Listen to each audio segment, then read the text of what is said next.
Yeah, I mean, obviously Friday was, I mean, obviously disappointing. I mean, you don't ever want to lose, especially lose the last second shot.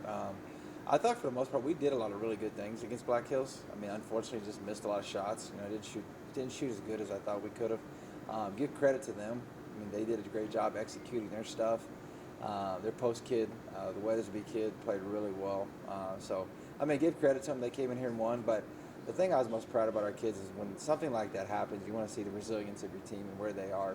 And to turn around and play a team like Harding, who, you know, by all stretch of the imagination, could be a top 15 team. I mean, who knows? I mean, they probably should be. You know, Sage Holly, their post is as good as post as I've seen at this level. And so, you know, to turn around and get that win against them is going to be huge for us moving forward. Yeah, when I was watching the game, I can see just so much defensive pressure from Harding. How are you guys going to respond to that later in the season? You obviously came out with a win, but kind of using that going forward.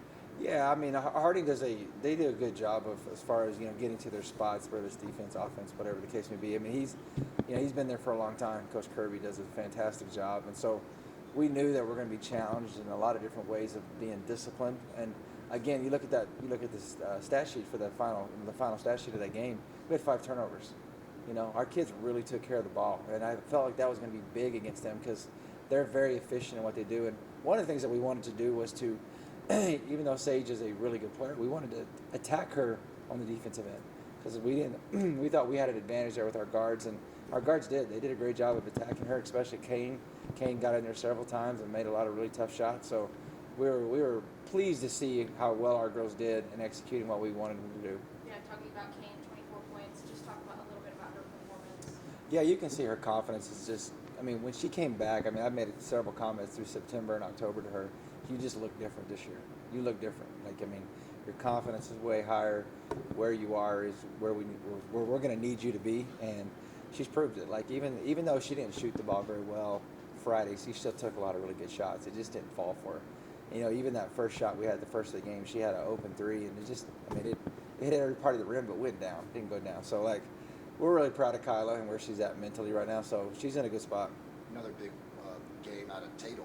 Yeah. As a freshman coming in, getting 11 points. I think she had a double-double. I mean, she's a big game for a freshman. How have you seen on Tatum so far? Just her confidence, you know, for a true freshman to step on the floor and play against a team like that and to have the kind of game she did, it doesn't surprise me. I mean, she's the kind of kid that you can get on and she's going to respond. You can give a lot of responsibilities to. I mean, we left her by herself several times against Sage Holly and did a fantastic job on her, you know. So Tatum's, the sky's the limit for her. I mean, again, I want to continue to give a big shout out to Coach Williams. Just did an unbelievable job of, you know, getting that kid ready for college, and so she got a chance to be a special one for sure.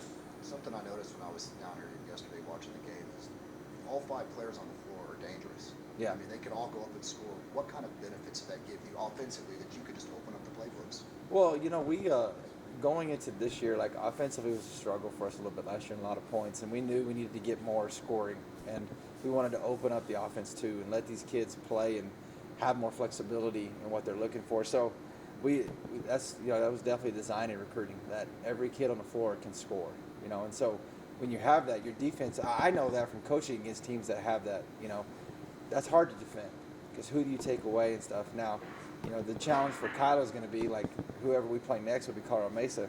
They're going to put their best wing defender on her. Like, I mean, so now it's going to get a little tougher. Like in the past, maybe they put it on Claire or Randy or somebody like that. Well, they're coming to you now. I mean, especially after the game you just had. Yeah, I wanted to ask about that next game, Colorado Mesa. Just getting ready for that one. What are you guys looking for? I mean, it's another very difficult challenge. I mean, Colorado Mesa team that, you know, got to the second round of the NCAA tournament last year. Really, really good team. Really good team. We're going to have to play our best basketball of the year to beat them. I mean, Harding was good.